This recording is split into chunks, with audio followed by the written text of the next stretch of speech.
બળદેવજી દાદાના સાનિધ્યમાં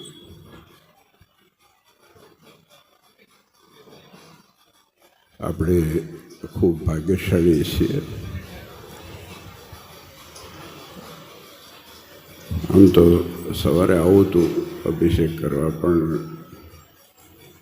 તાવ આવ્યો હતો. 2 દાડા થોડોક તાવ આવ્યો, મંડવા ધારણ કર્યો એટલે ભૂલથી આવી ગયો છે. પણ આજે જો આપણે ભાગ્યશાળી કેટલા છીએ કે અમદાવાદ, ભુજ, મૂળી, જેતલપુર, ધોળકા 5 મંદિર મહારાજે નવમાસી આપણને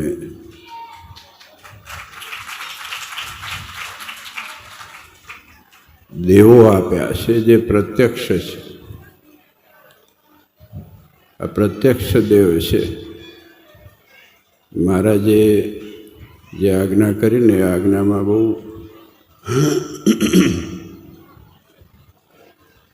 સમજવા જેવી વસ્તુ છે. મહારાજે આપણે છે ને ઘણી વસ્તુ લગભગ રોજ સાંભળતા હોઈએ, એટલે અસર બંધ થઈ ગઈ. મહારાજે કીધું કે અમે જે આપેલી મૂર્તિ છે, જ્યારે નારાયણદેવની મૂર્તિ આપીને, અને આપણા જેતલપુરના વચનમાં તો બહુ મહિમાવાળા છે, જેની અંદર ઠૂંસીને નારાયણદેવનો મહિમા ભરેલો છે. આ બહુ સમજવાની વસ્તુ. અત્યારે વાંચન ઓછું થઈ ગયું છે. એટલે હું તો સ્વામીને ઈચ્છા કરું, ઓડિયો બુક કરો અને ખાલી જેતલપુરના વચનમાં જ બહાર પાડો. ખાલી જેતલપુરના, બીજા એકે ના. કેમ કે જે બીજું ના કરતું હોય એ કરીએ તો કામનું. હા, વાસ્તવિકતા. બધા કરે અને કરીએ એનો કોઈ મહિમા નથી. એ તો ઘેટા બકરાનું કામ છે. જેતલપુરમાં જેટલો મહિમા મહારાજે દેવનો કીધો છે, આજે બીજું બધું તો વાંચવાનું બંધ થઈ ગયું છે, પણ આમાં તો મળી રહે, કાનમાં ભરાઈ રહે માણસ.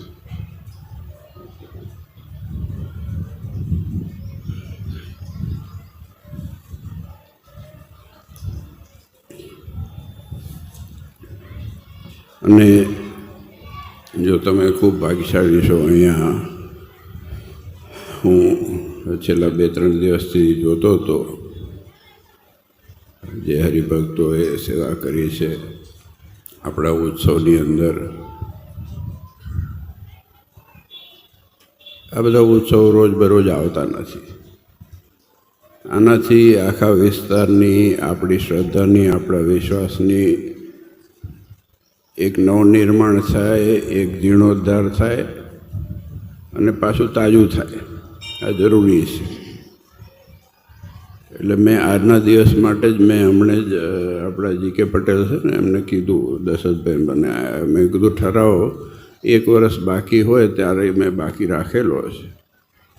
એટલે આજે હવે જ્યારે ઠરાવ થશે ત્યારે આ ઉત્સવનો ઠરાવ, જે પણ તમે સેવા કરી છે, મેં હમણાં જ બધા કમિટી મેમ્બરને કીધું, આપણે ટ્રસ્ટીઓને મેં કીધું આમાંથી જે પણ બચત થાય એ આપણે છપૈયામાં ઉપયોગ કરીએ. કેમ કે 9 મંદિર આપણા પાસે 10મું છપૈયા છે, જે કોઈના પાસે નથી. અને એ સમયની અંદર જે થશે, જે બચત થશે, એ છપૈયામાં જ ઉપયોગ થશે. જેટલું આ છે ને બધું દેવનું છે. આ વાસ્તવિકતા છે. આપણે બધા રૂડા છીએ, દેવના થકી છીએ.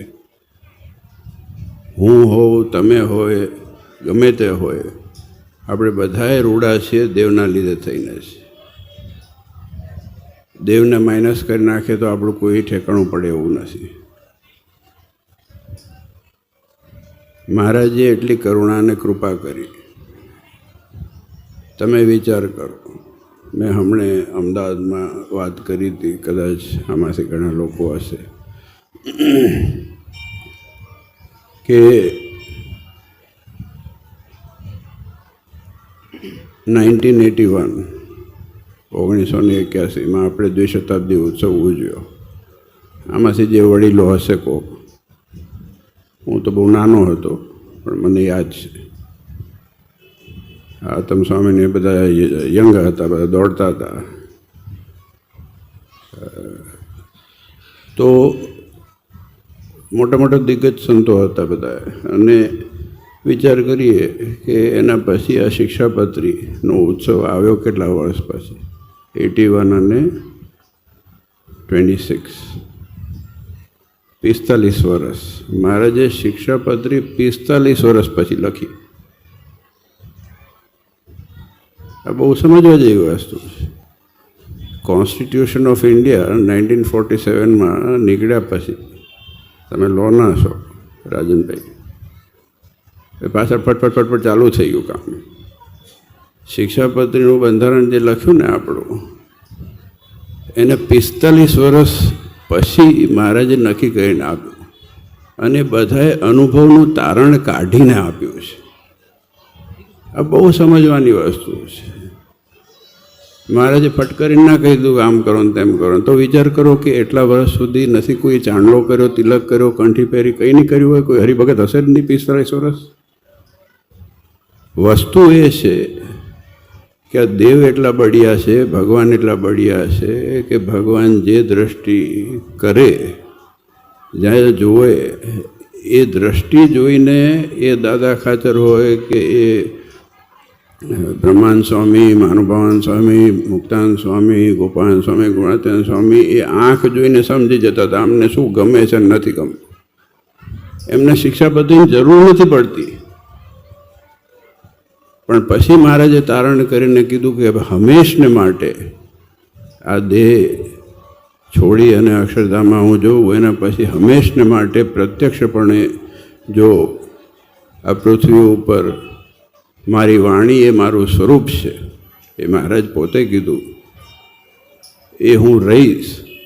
અને ઠરાવ એવો પણ થયેલો છે એક સમયમાં, જે આપણા મ્યુઝિયમમાં કાગળ છે ને, એમાં એવો ઠરાવ છે મહારાજે પોતે કર્યો છે. જ્યારે મંદિરે કર્યા ને, પહેલાં અમદાવાદનું મંદિર કર્યું, એના પછી ઠરાવ કર્યો કે હવે આપણે મંદિર નથી કરવા. આ વાસ્તવિક છે.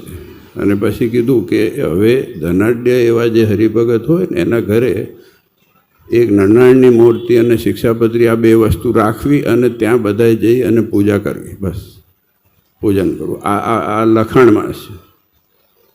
પછી બધા હરિભક્તોએ કીધું કે ના ના આવું નહીં, મારે થોડું ઘણું કરો. પછી કેમ કે એ વખતે અમદાવાદના મંદિર કરવામાં જ આંટા આવી ગયા હતા. અઘરું હતું. આજે સરળ છે આપણા માટે, આજે બહુ સરળ છે. આજે ગાદી તકિયાન ગાલ મસૂરિયા છે. તમે વિચાર કરો ને કે આજે તમે જ વિચાર કરો કે તમારા 3 પેઢી પહેલાં આપણી જ પરિસ્થિતિ શું હતી. 3 પેઢી મૂકો ને ચાલ, 1 પેઢી જુઓ, 2 પેઢી જુઓ, શું પરિસ્થિતિ હતી. આજે સુખી થયા છે એના પાછળનું કારણ આપણી પરંપરા છે, આપણા સિદ્ધાંતો છે, અને મહારાજે આપેલી જે આજ્ઞામાં આપણે જેટલું રહી શકીએ છીએ એના પાછળ થઈને આપણે સુખી થયા છીએ. અને આવા મંદિરો, આવા પ્રત્યક્ષ દેવ, અને મહારાજે એ વારે કીધું કે આ ધાતુ, પાષાણ, ચિત્રામણની મૂર્તિ નથી. જે હું પહેલાં કહેતો હતો ને, આ સમજવાની વસ્તુ છે કે સહેજે આમાં સંશય રાખશો નહીં. આમાં અમે પ્રત્યક્ષ રહેલા છે. રેવતી બળદેવ દાદામાં મહારાજ પ્રત્યક્ષ રહેલા છે. નાનાદેવમાં મહારાજ પ્રત્યક્ષ રહેલા છે. રાધાકૃષ્ણ દેવમાં મહારાજ પ્રત્યક્ષ રહેલા છે. આ બધું દેવનો મહિમા છે, આપણો નથી. આપણે તો માત્ર એક સાધન છીએ કે જેના થકી કરીને આ બધું કાર્ય થાય છે. કદાચ આપણે તનથી કે મનથી કે સમયથી કે ધનથી સેવા કરીએ તો આપણે તો સાધન છીએ, પણ મુખ્યપણું છે એ દેવનું છે. આ દેવ છે એના થકી જ આપણે રૂડા છીએ. આપણે ખૂબ ખૂબ ખટકો રાખી અને આ સત્સંગમાં રહી અને ખાસ કરીને જે આજે જરૂર છે. હમણે જ જ્યારે વાત કરતા હતા, અમે લાલજીમાં બધા વાત કરતા હતા, મેં કીધું આગળ ભવિષ્યમાં ચેલેન્જીસ ઘણા બધા છે. આજે 2025 ચાલે છે ને, તો 2050માં ચેલેન્જીસ શું હશે તમે વિચાર કરો કે 2050 પછી 75માં ચેલેન્જીસ શું હશે. અત્યારે તો છોકરા એકબીજાના બાપ છોકરાના રૂમમાં ફોન કરીને કહી દે, મેસેજ કરીને ખાધું ત્યાં સુધી જ આવ્યું છે, પછી તો ખબર નહીં શું આવશે. એ વસ્તુ બરાબર છે. માણસ પ્રત્યેનું અંતર છે. તમે વિચાર કરો, કોવિડ પછી ઓફિસ જતા હતા જ્યારે માણસો, આ સર્વે છે, તો માણસને માણસ જોડે બોલતા આવડતું નહોતું, ભૂલી ગયા હતા કે શું વાત કરવાની હોય. બસ એ કોવિડની જ વાત કરે કે હું આમ થયું ને આમ થયું આમ થયું, બીજું કંઈ વાત કરવાની વાત ભૂલી ગયા હતા. માણસ વચ્ચેનું અંતર બોલવા સુધી રહ્યું નહીં. તારે હેત ક્યાંથી થશે, લાગણી ક્યારે થશે? આજે સંપ્રદાયમાં મહારાજે કીધું અરસપરસ એકબીજા પ્રત્યે લાગણી, હેત, પ્રેમ રાખવો. ચાહે સંતો હોય, આચાર્ય હોય, હરિભગત હોય, દીકરા હોય, દીકરીઓ હોય, બહેનો, હરિભક્તો, બધાય આ હેત રાખો. તો આજે ચેલેન્જીસ છે. હું લાલજીમાં જીમમાં હતા ને ત્યારે એ જ વાત કરતા હતા. મેં કીધું આપણે જે ભવિષ્યમાં એડ્રેસ કરવાનું છે એ ભૂતકાળ એડ્રેસ નથી કરવું. હા, આપણે ઇતિહાસ જાણવો છે, આપણા પાસે ઇતિહાસ છે, પણ એક જમાનામાં ખૂણામાં બેઠા બેઠા એક રાક્ષસે ફલાણાને માર્યો, એને જાણીને આપણે શું કામ છે? તમારા ઘરે આવવાના છે રાક્ષસ? અત્યારે જે આવીને બેઠા છે રાક્ષસો અંદર ખિસ્સામાં, એને જાણવાની આપણે જરૂર છે કે નહીં? અને રાક્ષસ એ કંઈ ખરાબ નથી, ટેકનોલોજી ખરાબ નથી, સારી છે. ટેકનોલોજી આવ્યું તારે જ આ ઓલું થયું, શું કહેવાય તમારા લોકોનું આઈપેડમાં. પણ વાસ્તવિકતામાં એનો ઉપયોગ, ગેરઉપયોગ ટેકનોલોજીથી લઈ અને ઘણી બધી બદીઓ. હમણાં જ મને કોઈક હરિભગતે ફોન કર્યો હતો કે કેનેડાથી વાત કરી હતી. આપણે ચૌધરી હતા, એને કોઈક બીજો એનો મિત્ર મળ્યો હશે, એને સત્સંગ હતો નહીં, તો કે એને કંઈક સંભળાયું હશે. મેં કીધું હતું તો એને પ્રભાવિત થયો, મને ફોન કર્યો. મેં કીધું આમાં ખોટું શું કીધું? મેં આમાં કે મારાથી પ્રભાવિત થવા જેવી વસ્તુ નથી, વાસ્તવિકતા છે. મેં એટલું કીધું, મેં કીધું તમારા અમેરિકાના રૂપિયા અહીંયા લાવશો નહીં. અહીંયા બદીઓ વધે છે. અહીંયા જેટલા રૂપિયા આવે છે એનાથી બધી વધે છે. જરૂર કરતાં વધારે, સમય કરતાં પહેલાં જેટલું મળે ને એ ખરાબ જ છે. આ વાસ્તવિકતા છે કે નથી? બોલો. જરૂરિયાત કરતાં વધારે અને સમય કરતાં પહેલાં મળે તો શું થાય છે? જમીન ઉપર પગ રહે, પછી ઝાલાય નહીં હો. એટલે વાસ્તવિકતામાં આ સંપ્રદાય એ બેલેન્સ કરવાની બાબત છે. આ સંપ્રદાય છે ને, જો ડીપ એનાલિસિસ કરો તો તમે બહુ વિચાર કરવાની વસ્તુ છે કે માણસમાં પાત્રતા કેવી રીતે વધે, એના માટે થઈને આ સંપ્રદાય એનું બેલેન્સ કરવાની વાત છે. આ ઊંડી વાતો છે. હું ઉપરની વાત નથી કરતો. આ ઉત્સવ થાય છે, સમૈયા થાય છે, બહુ અંતરદ્રષ્ટિ કરવાની વાત છે. અત્યારે આપણી સોસાયટીમાં, સોસાયટી એટલે આપણે ફલાણી સોસાયટીમાં રહીએ છીએ નહીં, આ આખી સોસાયટી જે છે, આખા પ્રાંતની જે સોસાયટી છે કે વર્લ્ડ સોસાયટી છે, એમાં ઇશ્યુઝ છે. જે પણ હોય, ચાહે ત્યાગી હોય, ગ્રહી હોય, ગમે તે હોય, બહેનો હોય, ભાઈઓ હોય, દીકરા હોય, દીકરીઓ હોય, એના ચેલેન્જીસ તમે રોજ ફેસ કરો છો કે નથી કરતા? બોલો, કરો છો ને? કોઈ માણસ છાતી ઉપર હાથ મૂકીને એમ ના કરે કે અમારે કોઈ ચેલેન્જીસ નથી, તો પછી સીધા અક્ષરધામમાં જ જાઓ લિફ્ટ લઈને. ચેલેન્જીસ છે એને એડ્રેસ કરી અને એને તમારે છે ને કાર્પેટ નીચે, ઓલું વિદેશમાં કહેવત છે કે કાર્પેટ નીચે સ્વીપ કરી નાખી દો બધું, જેટલો કચરો હોય ને. એને આમ કાર્પેટ ઊંચી કરીને નાખી દો એટલે પછી દેખાય નહીં. બસ એ સાયકોલોજી નથી, એસ્કેપિઝમની સાયકોલોજી નથી, ભાગવાની સાયકોલોજી નથી. આપણે એ ચેલેન્જીસને જસ્ટિફાય કરી અને સમાજ સામે એને ઉઘાડા કરવાના છે ને એક્સેપ્ટ કરવાના છે. કારણ કે તો જ આપણે જે મહારાજે કરેલો સંકલ્પ છે એ સંકલ્પ પરિપૂર્ણ થશે. હું હમણાં જ અબડાસા હતો 2 દિવસ પહેલાં. મેં કીધું એક પરબનું કંઈક ઓપનિંગ હશે તો 2 સંતોએ મને કીધું મને કે હાલો કે સભા મોડું થાય. એક સ્વામી આવ્યા મારા પાસે અને કીધું કે પરબ. મેં કીધું પરબ પાસે ગયો અને જઈને પાણી પીધું. મેં કીધું હાસ થયું. મેં કીધું આ પરબમાંથી જ મહારાજે સત્સંગ ઊભો કર્યો છે.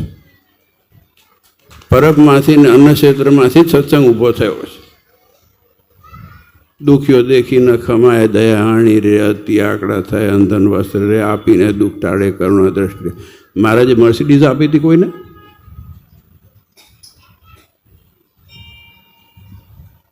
બહુ તો મેં આતમ સ્વામી પાસે વાત સાંભળી હતી બહુ વખત પહેલાં કે ઓલા ઠંડી પડતી હતી સુરા ખાચર સાલ ઉઠાઈને લઈ આવ્યા નવી કોકના ભાઈ. આતમ સ્વામી યાદ છે કે નહીં? તમારા પાસે સાંભળી હતી. એ સાલ ઉઠાઈને લાયા મહારાજને. ઠંડી પડતી હતી અને પછી આપણે કોલસાનું શું કહે આપણે સગડી બધા લઈને બેઠા હતા અને મહારાજ છેટા બેઠા હતા. શિયાળો ઘણો, ઠંડી ઘણી હતી. સાંજે બધા સંતો હરિભક્તો બેઠા હતા અને સુરાખાચરને થયું કે આ મહારાજને ઠંડી લાગતી હશે, ઉપર પહેરણ પહેર્યું છે ને બહુ પાતળું હતું, કોઈક નવી સાલું પડીને મહારાજને કે આ પહેરો. તો કોઈક હરિભગત આવ્યો બેચારો, એને હાવ અંગરખું પાતળું હતું, મહારાજ ઉઠાઈને આપી દીધી. ભાઈ આ હવે સાંભળવાની વાત છે. પછી આપી દીધા પછી સુરાખાચર ખીજાણ નાખી કે હું માણ કોકનું ઉઠાઈને લાવ્યો હતો ને તમે ત્યાં ભટકાડી દીધું કોકને. પણ વાસ્તવિકતામાં માનવતા જેટલી જિંદગીમાં જરૂરી છે ને, આતમ સામે જ્યારે વાત કરી ત્યારે મને એ બહુ મોટી અસર થઈ. નહીં તો અત્યાર સુધી શું કરે યાદ રહે. આજે વસ્તુ એ છે કે દુખ્યો દેખી ન ખમાય દયા આણી રે. આ સ્વાભાવિક ચેષ્ટા આપણે બધા કરતા તા. પછી સ્પીડ વધી ગઈ.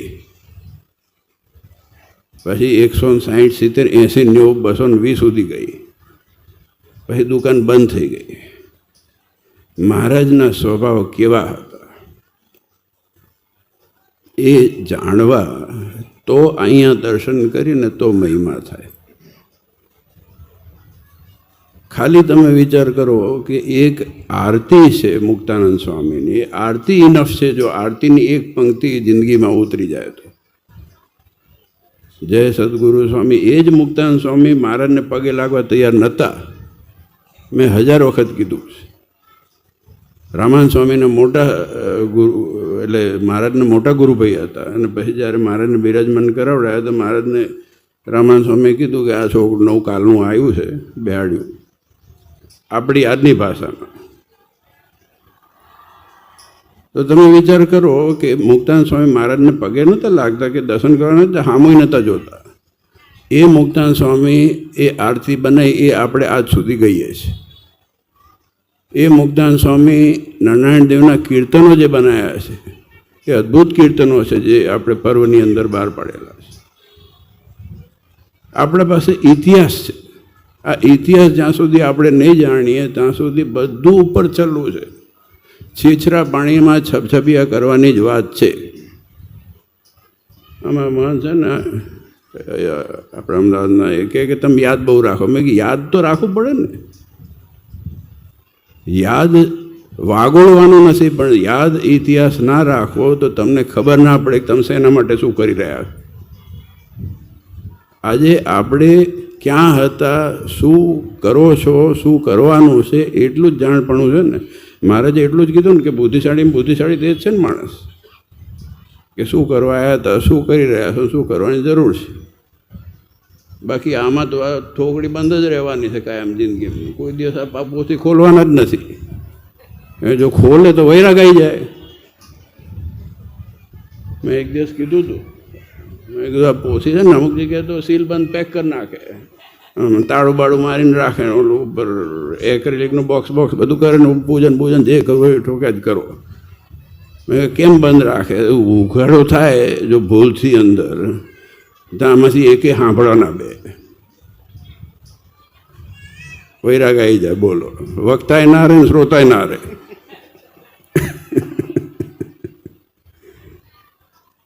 આ જો લાઇટ વસ્તુ વાત કરું છું, પણ વાસ્તવિકતા છે, ડેપ્થની વસ્તુ છે. આજે આપણા પાસે જે વસ્તુઓ છે એની કિંમત સમજવાની વાત છે. આજે 200 વર્ષનો ઉત્સવ જે થશે, અને એ 200 વર્ષનો થશે એટલે 200 વર્ષ થયો એવો નથી. આ તો રોજ ઉત્સવ છે. હમણાં 6મી વાત કરી હું આવતો ત્યારે. બ્રહ્માનંદનો વાલો મારે દાડે દિવાળી, જ્યારથી ભગવાન મળ્યા ત્યારથી ઉત્સવ જ છે. અને જે નથી મળ્યા એને રોજ હોળી જ છે. તમે ખાલી વિચાર કરો કે આજે ભગવાન મળ્યા, આપણે જ્યાં સુધી એનો મહિમા નહીં જાણી શકીએ, પ્રયત્ન નહીં કરીએ, સંપૂર્ણ મહિમા તો જાણી નથી શકતા આપણે. મારી પોતાની તાકાત નથી, મારી પોતાની તાકાત નથી. હું એક હસવાની વાત કરું, અમે પીપી સ્વામી અમે હતા કેનેડામાં, એક હરિભગત છે, તો હું બેઠો હતો, પછી દંડવત કરતા બધા કમિટીવાળા ભેગા થયા. આ ઇન્ટરેસ્ટિંગ વસ્તુ છે. સ્વીકૃતિ માણસને કરતાં આવડવી જોઈએ. તો પછી મેં કીધું કેમ ચાલે છે બધું? બધા કમિટીવાળાને બધા બેઠા હતા, ને ઓલા બેઠા હતા, ને આ બેઠા હતા, ને આ બેઠા હતા, ને 40-50 જણ બેઠા હતા. અને પછી એક હરિભગત આવ્યો અને આવીને બેસીને આમ આંખ મીચીને કે ભગવાનમાં એવું સુખ આવે છે, એવું સુખ આવે છે, એવું સુખ આવે છે. આમ આંખ મીચીને જોડ દબાયું પાછું. યાદ છે ને? ખોટું હોય તો કહેજો, પૂછી આવજો, ફરસી નામ સહિત આપીશું તમને. આમ આંખ મીચીને કર્યું. એમ નહીં કે લાઇટ હો, આમ દબાવવાની જરૂર નથી. એવું સુખ આવે, એવું સુખ આવે, એવું સુખ આવે. મેં કહ્યું મન નથી આવ્યું ને તને ક્યાંથી આવી ગયું? મેં તું આવીને બેસી જાય અહીંયા. મેં કહ્યું માપે રાખો ને જૂઠું બોલવાનું. આપણે માણસ છીએ, સ્વભાવથી પર ભગવાન છે. વાસ્તવિકતામાં ઓળખવાની વસ્તુ છે. ઉપર એટલું બધું સુખ આવી જાય તો આપણે અહીંયા પૂરા જ થઈ જઈએ. પણ પ્રોસેસ છે ને એ ઓળખવાનો છે. આજે હેત કેવી રીતે થાય? બહુ સિમ્પલ વસ્તુ છે. આ જો આ બધા ઠક્કર બેઠા છે ને, અમારા દશરથભાઈ બેઠા છે ને, અમારા રાજનભાઈ બેઠા છે ને, બધા નામ દઉં હું, ચલો. પણ એન્ડ ઓફ ધ ડે ઓળખાણ થાય તો હેત થાય છે ને. ઓળખાણ થાય તો હેત થાય છે ને. ચાહે હરિભક્તો હોય કે સંતો હોય કે ગમે તે હોય, ઓળખાણ નહીં થાય શું હેત થશે? અને ઓળખાણમાં મહારાજે સ્પષ્ટ કીધું છે કે ગુણ બુદ્ધિ રાખવી. માણસ બધા સર્વગુણ સંપન્ન નથી. હું નથી ને તમે નથી. જેમાં જે ગુણ હોય એ ગુણ એના ગ્રહણ કરવા. આ બધી વસ્તુ પાયાની છે આપણા સત્સંગ. આ બહુ તમને એમ થાય બોરિંગ લાગે તો આમથી બોરિંગ લાગવાનું છે, કેમ કે ઊંડી વાત છે. પણ વાસ્તવિકતા એ છે કે એ ગુણ બુદ્ધિ રાખી, ઓળખાણ રાખી, તારે વિચાર કરો કે આપણે એકબીજા રસપરસને હિત કરવા માટે પેઢીઓ નીકળી જાય છે, તો આ ભગવાનને ઓળખવાની વાત છે. આટલા શાસ્ત્ર લખાયેલા છે, તમે વિચાર કરો. આટલા શાસ્ત્ર છે, ગદ્યમાં છે, પદ્યમાં છે, જે દુનિયાની અંદર કોઈ પણ સંપ્રદાયમાં હું નથી માનતો કે જે આપણા પાસે ગદ્ય પદ્ય છે એ ક્યાંય હોય. એટલા શાસ્ત્ર છે. તો એ તો ક્યારે પૂરા પડશે? પણ જેટલો શક્ય હોય એટલું આપણે જાણી શકીએ એનો આ ઉત્સવ છે. આ આપણા અંતરદ્રષ્ટિનો ઉત્સવ છે. આ નથી રૂપિયાનો ઉત્સવ, નથી ઉજવણીનો ઉત્સવ, નથી કંઈનો ઉત્સવ. આ દેવનો ઉત્સવ છે. આ નથી કોઈ ધર્મકુળનો ઉત્સવ. ધર્મકુળ એમાં પીપી સ્વામી ભલે કીધું એ ધર્મકુળ સ્થાપના કરી કે આ એક કરી શું કરી. મારે જે જોયું કે આ બીજા કોઈ ચાલે એવા છે નહીં. બધાને અખતર કર્યા મહારાજે. બ્રહ્મચારીને બેહાડ્યા, ગ્રહસ્થને બેહાડ્યા, સાધુને બેહાડ્યા, બધા બાજ્યા. ચોખ્ખી વાત કહું છું રાજનભાઈ, બધા બાજ્યા. ઇતિહાસ છે. નાના તેમને સામે ઘોડિયા બંધાણા. પછી મહારાજ કહે કે આમાંથી કે આ લેવા નથી, કે આ પરિવારમાં જ આ લેવા છે. તો કંઈક તો ફાડ્યું હશે ને ભગવાને. તો અને પ્રયત્ન થાય એટલે અમે પ્રયત્ન કરીએ. અમે સાધન છે. જો અમે સાધ્ય નથી હું. અને એ વસ્તુ હું ચોખ્ખી કહું છું. ઘણા લોકો કહે ને અમારે તો મહારાજને રાજી કરવા. કંઈ કરવા નથી મહારાજને રાજી. મહારાજશ્રી કહે ભાઈ 200 શ્લોક આપ્યો તમને, 213મો આપ્યો, 225મો આપ્યો, 212 છે, 212 જ રહેવાના છે. વડતાલમાં આટલા આચાર્ય થયા, અમદાવાદમાં આટલા આચાર્ય થયા. છેલ્લે ભગવાન રાજી કરવાના છે. કોઈ આચાર્યને રાજી નથી કરવાના, કોઈ સાધુને રાજી નથી કરવાના, કોઈ હરિભગતને રાજી નથી. હેત કરવાનું છે, હેત કરવાનું છે. ભગવાનના ભક્ત સાથે હેત કરવાનું છે. અમે તો આચાર્યને રાજી કરવા માટે ભાઈ નથી કરવા. ભાઈ અમે રાજી કરશો તો દુઃખી થશું અમે જ. અમારું મેન્ટેનન્સ તમે વધારો છો. તમે અમને રાજી કરવા માટે ભાઈ અમે ચેલા બનાવીએ ને ભાઈ અમારે ફોન કરો પડે ખાધું કે ના ખાધું. મેલો ને છાલ. ભગવાન રાજી કરો, અમે તમને રાજી કરશું.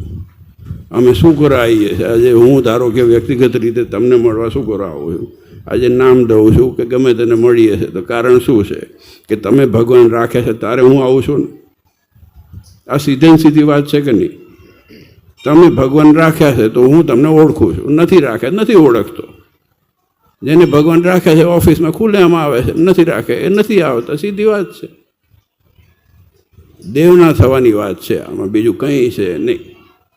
જેટલા દેવના થશું એટલા આપણે સુખ્યા થશું. આ મારી અંતરની સંપૂર્ણ માન્યતા છે ને હું માનું છું કે મહારાજે આ જ વિચારથી આપણને આ સત્સંગ આપ્યો છે, જે પરંપરા, પ્રણાલિકા અને સિદ્ધાંતો જળવાઈને રહે. એટલે ખૂબ સરસ ઉત્સવ થાય અને આપણે ખૂબ સારી રીતે ઉજવીએ, મોટા પાયે ઉજવાય. અને ક્યાંક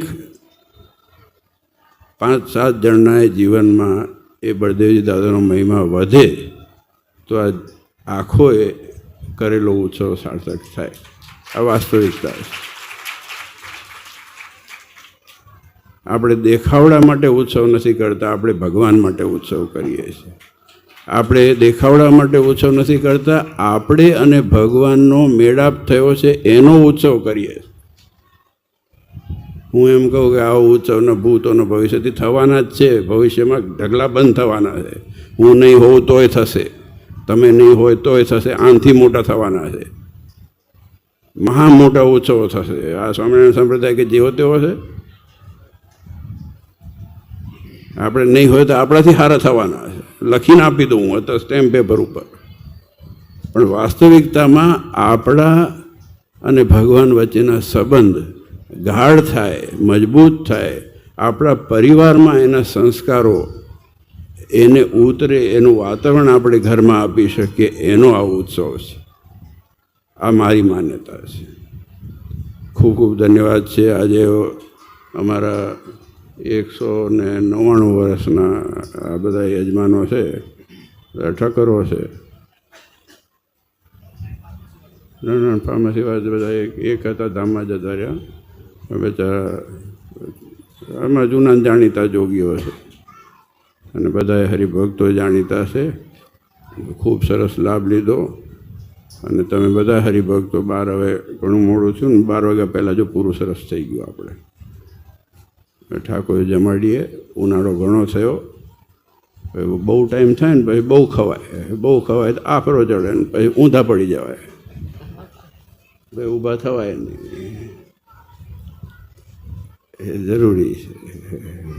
બધું માપનું સારું. ભગવાને છે ને માપનું કીધું. ભગવાનને મધ્ય માર્ગ વાપર્યો છે. ભગવાન અતિશય નહીં કરવાની ના પાડી છે ને આમે ઓછું કરવાની ના પાડી. એને ભૂખ્યા તો મારતા જ હતા લોકો. અને ચારું વાકે હતો ખવડે ખવડે નોંધાવાર દેતા હતા. મહારાજે મધ્ય માર્ગ આપ્યો છે. આપણે બહુ ભાગ્યશાળી છે જો ભગવાનનો મહિમા આપણા જીવનની અંદર, અને ખાસ કરીને દીકરા દીકરીઓ જે આપણા છે, આપણા ઘરની અંદર વાતાવરણ એ બની શકે એ બહુ મોટી જવાબદારી આપણી છે. અને ખાસ કરીને બહેનો, અને આ ખાસ કરીને આ બધા વિસ્તારો આપણા જેટલા 10 કોશી આપણું ગામ સમાજ છે, આ બધા એ બહુ દેવનું નિષ્ઠાવાન છે.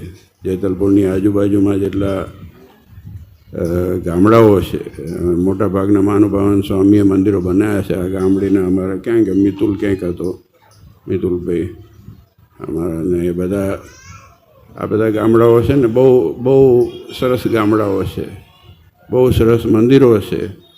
અને એમાં જેટલી જાગૃતિ થાય અને આજુબાજુમાં જેટલી જાગૃતિ થાય અને આપણે ગર્વથી આપણા ભગવાનનું સ્મરણ કરી શકીએ, આ મારો ભગવાન છે એ છાતી કાઢીને બહાર નીકળી શકીએ એવા આપણે પ્રયત્ન કરવાના, અને એ વાતાવરણ આપણે ઘરમાં આપવાનું છે.